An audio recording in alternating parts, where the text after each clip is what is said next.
নমস্কার বন্ধুরা, আমি আজকে একটা নতুন রেসিপি করব চিংড়ি মাছের মালাইকারি। চিংড়ি মাছের মালাইকারিতে কী কী লাগছে দেখিয়ে দিচ্ছি। চলো, 200 চিংড়ি মাছ, এই লাড়কো, তারপরে বাদাম বাটা, তেজপাতা, এই যে 1 চামচ চিনি, এই যে 1 চামচ লবণ, এই যে কিশমিশ, আর এই যে সস, আর এই যে 1 চামচ কাশ্মীর, 1 চামচ হলুদ, আর এই যে তেল আছে, অল্প সরষে তেল। এইবারে সব এই চিংড়ি মাছটা কী কী মাখিয়ে দিচ্ছি এবার দেখিয়ে দিচ্ছি। চলো, যে অল্প একটু সস দিয়ে দিচ্ছি, অল্প একটু চিনি, অল্প একটু সরষে তেল মাখিয়ে আমি 5 মিনিট রেখে দেবো। দেখো গরম হয়ে গেছে, আমি এবারে অল্প তেল দিয়ে দিচ্ছি, চিংড়ি মাছটা হালকা ভেজে নেবো। চিংড়ি মাছটা 5 মিনিট কিন্তু মাখিয়ে রেখে দিচ্ছি, যে দেখো সস দিয়ে। এবার চিংড়ি মাছটা আমি হালকা ভেজে দিচ্ছি।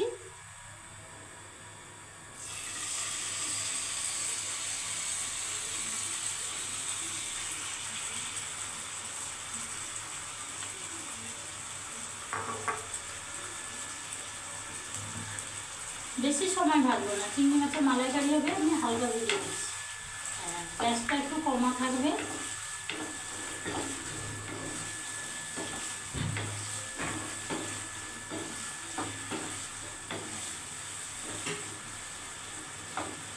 দেখো সসটা দিতে কি সুন্দর কালারটা হয়ে গেছে। দেখো চিংড়ি মাছে, কিন্তু যে কোনো মাছে তুমি সস মাখিয়ে দিয়ে মাছ ভাজো, খুব সুন্দর লাগবে, খেতেও ভালো লাগবে। আর আর এমনি কিন্তু হলুদ আর মাখিয়ে দিয়ে, লবণ মাখিয়ে দিয়ে মাছ ভাজলে কিন্তু তার কালারটা আলাদা আর সসের কালারটা আলাদা। আর আমার কিন্তু চিংড়ি মাছের মালাইকারিতে লোক কিন্তু পেঁয়াজ, আদা, রসুন দিয়ে করে, আমি কিন্তু আজকে নারকেল দিয়ে আর বাদাম বাটা দিয়ে করবো চিংড়ি মাছের মালাইকারি। দেখো কত সুন্দর হয়ে গেছে।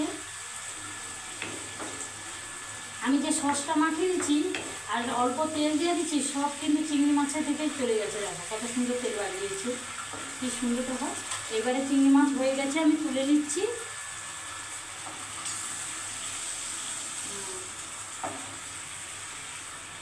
গ্যাসটা কমা আছে।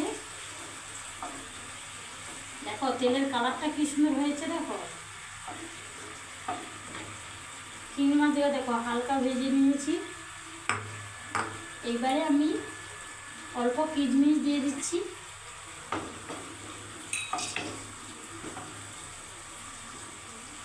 এবার তেজপাতা,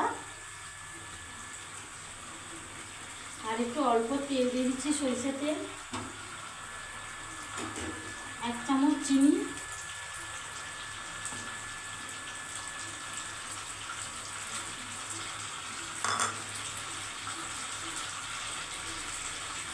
আর এই যে কাশ্মীরি লঙ্কা 1 চামচ, হলুদ 1 চামচ। গ্যাসটা কমিয়ে দিচ্ছি। এইবারে এই বাদামের জলটা দিয়ে অল্প একটু জল দিয়ে দিচ্ছি। কালারটা দেখো কি সুন্দর হয়ে গেছে। হ্যাঁ, এবারে যেটুকু সস আছে আমি দিয়ে দিচ্ছি।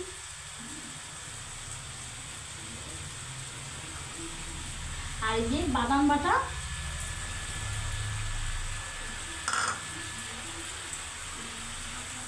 এর উপরে আমি একটু লবণ দিয়ে দেবো অল্প, কারণ মাছে লবণ আছে। দেখো কালারটা কি সুন্দর হয়ে গেছে। দেখো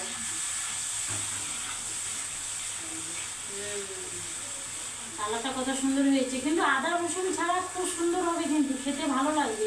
আদা রসুন দেয়, পেঁয়াজ দেয়, আমার কিন্তু এই বাদাম দিয়ে নাকে জল দিয়ে হবে চিংড়ি মাছের মালাইকারি। দেখো কত সুন্দর হয়ে গেছে 1 মিনিটে। এবারে আমি নারকেল জলটা দিয়ে দেবো, তেল সরে যাচ্ছে।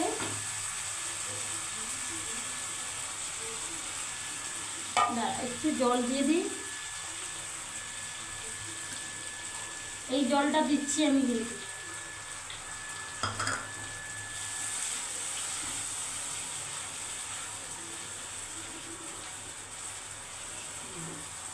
দেখো কি সুন্দর হয়ে গেছে, দেখো কালারটা। এবারে আমি নারকেল জল দিয়ে দেবো, এই নারকেল জলটা আমি ছেঁকে দিচ্ছি।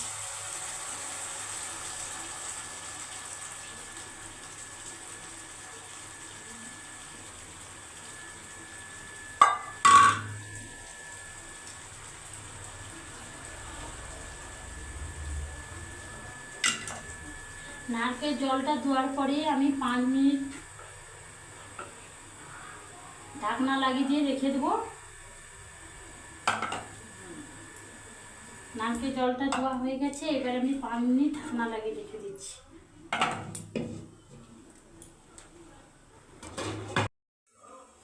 দেখো কিন্তু আমি এবার ঢাকনাটা তুলে নিচ্ছি। হ্যাঁ, ঢাকনাটা তোলার পরে 5 মিনিটে হয়ে গেছে।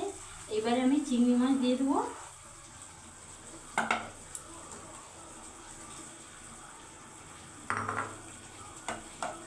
চিংড়ি মাছটা দেওয়ার পরে আমি 1 মিনিট ফুটিয়ে দিচ্ছি।